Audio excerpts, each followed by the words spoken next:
Hi hello friends, இன்றைக்கி பார்த்திங்கன்னா ஒரு சூப்பரான ஒரு டிஷ் பார்க்க போகிறோம். புளிக்குழம்பு எப்படி செய்யலான்னு பார்க்கலாம் வாங்க. This video sponsored by EduQuest.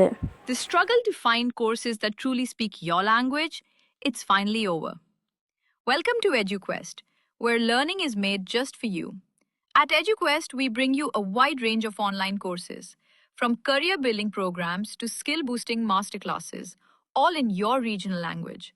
Because we believe language should never be a barrier to success. Our courses are tailor made after understanding what today's learners really need. So why wait? Start learning the smarter, simpler way only with EduQuest. Visit eduquest.courses and explore your next course today.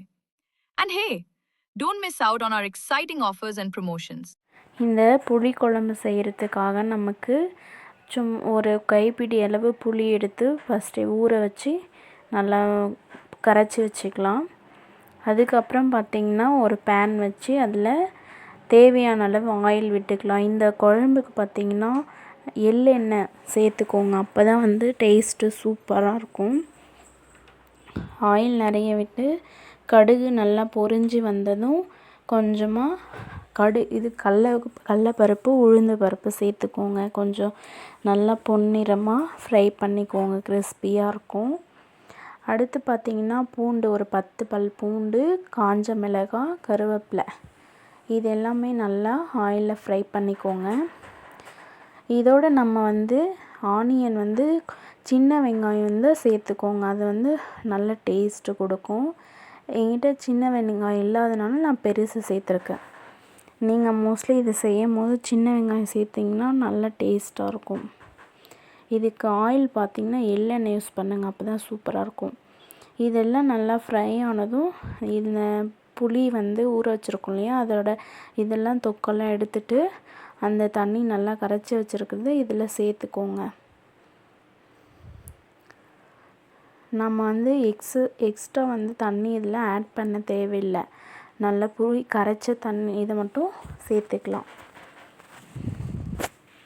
அதை மட்டும் நல்லா சேர்த்துக்கோங்க.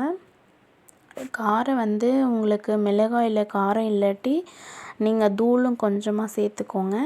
அப்புறம் மஞ்சள் தூளும் salt சேர்த்து நல்லா கொதிக்க விடுங்க.